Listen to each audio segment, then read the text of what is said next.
Hi, hello friends. నేను మీ brother Rajesh. Today I welcome you all to our channel. Okay friends, today we are going to start our new 8th class polity chapter, that is understanding our criminal justice system.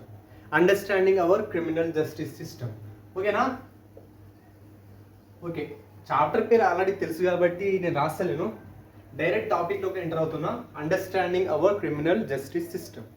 Okay, ఇక్కడ criminal అంటే ఒక crime means those acts which are defined as offences.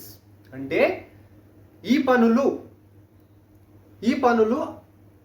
మన లాకి, మన చట్టానికి అగెన్స్ట్గా ఉన్నాయి. ఆ పనులని మనం క్రైమ్స్ అంటాం. లైక్ మర్డర్స్, లైక్ థెఫ్టింగ్ అంటే దొంగతనం చేయడం, ఓకేనా, harassing. Okay, these thing will comes under the criminal offences.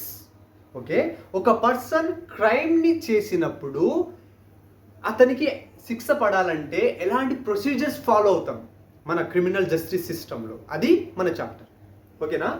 Okay, ఇక్కడ క్రైమ్ చేయడం అంటే వయోలేషన్ ఆఫ్ లా, అంటే మన లాని వయోలేట్ చేయడం, చట్టాన్ని వయోలేట్ చేయడం. ఫర్ ఎగ్జాంపుల్, ఒక పర్సన్ని చంపడం.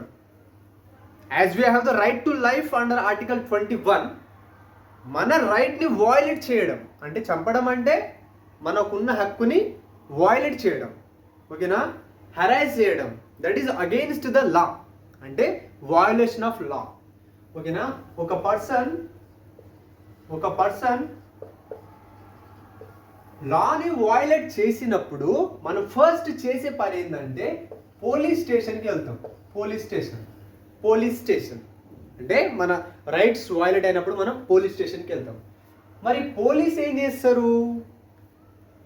ఆ పర్సన్ తప్పు చేసిండా లేదా అని ఫైనల్ డెసిషన్ ఇచ్చేది పోలీసులా అంటే కాదు. పోలీసులు ఫైనల్ డెసిషన్ ఇవ్వరు. ఓకేనా? ఈ పర్సన్ నా రైట్స్ని వయోలేట్ చేసిండు అన్నప్పుడు పోలీస్ ఏం చేస్తారు? ఆ పర్సన్ని తీసుకెళ్తారు, ఇన్వెస్టిగేట్ చేస్తారు. ఇన్వెస్టిగేట్ చేసిన తర్వాత అకార్డింగ్ టు ఆర్టికల్ 22 కోర్టులో ప్రొవైడ్ చేస్తారు విత్ ఇన్ 24 hours. కోర్టులో ప్రొవైడ్ చేసిన తర్వాత కోర్ట్ డిసైడ్ చేస్తుంది ఆ పర్సన్, ఆ అక్యూజ్డ్ పర్సన్ గిల్టీయా కాదా అనేది, అంటే తప్పు చేసిండా లేదా అనేది. ఓకేనా? పోలీసులు ఏం చేస్తారు? ఇన్వెస్టిగేట్ చేస్తారు. పోలీసులు ఏం చేస్తారు? ఇన్వెస్టిగేట్ చేస్తారు.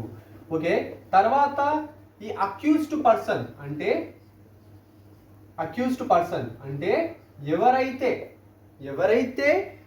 లాకి అంటే వయోలేషన్ ఆఫ్ లా చేసిండని అంటుర్రో,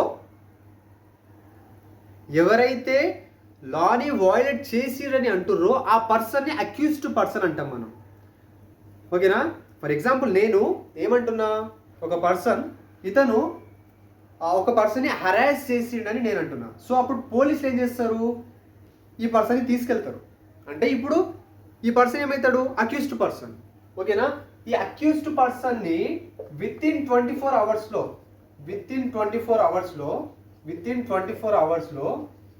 ఎక్కడ ప్రొవైడ్ చేస్తారు? కోర్టులో. ఓకేనా? విత్ ఇన్ 24 అవర్స్లో అక్యూజ్డ్ పర్సన్ని పోలీసులు ఎక్కడ ప్రొవైడ్ చేస్తారు? కోర్టులో. ఓకేనా? This is according to article 22. ఓకేనా? This is according to article 22. ఓకేనా? ఒక పర్సన్ని అరెస్ట్ చేసిన తర్వాత విత్ ఇన్ 24 అవర్స్లో కోర్టులో ప్రొడ్యూస్ చేయాలి. ఓకేనా? కోర్టులో ప్రొడ్యూస్ చేయాలి. That is according to article 22. So కోర్టులో ప్రొసీడ్ చేసిన తర్వాత ఈ అక్యూజ్డ్ పర్సన్ గిల్టీయా అంటే తప్పు చేసిండా లేదా అనేది డిసైడ్ చేసేది కోర్టు. ఓకేనా? అతను తప్పు చేసిండా లేదా అనేది డిసైడ్ చేసేది కోర్టు. ఓకేనా? అక్యూజ్డ్ పర్సన్ని అతని ఇంటి దగ్గర నుండి లేదా అతను ఉన్న ప్లేస్ నుండి కోర్టు వరకు తీసుకొచ్చే బాధ్యత పోలీసులది. కోర్టులోకి వచ్చిన తర్వాత ఆ పర్సన్ తప్పు చేసిండా లేదా అనేది డిసైడ్ చేసేది కోర్ట్స్. ఓకేనా? ఇలా స్టార్ట్ అవుతుంది ప్రాసెస్. ఓకేనా? This is the beginning of our chapter and in our next class we will discuss more. ఓకేనా? ఓకే ఫ్రెండ్స్, మీ ఫ్రెండ్స్కి వీడియోస్ షేర్ చేయండి. Thank you friends.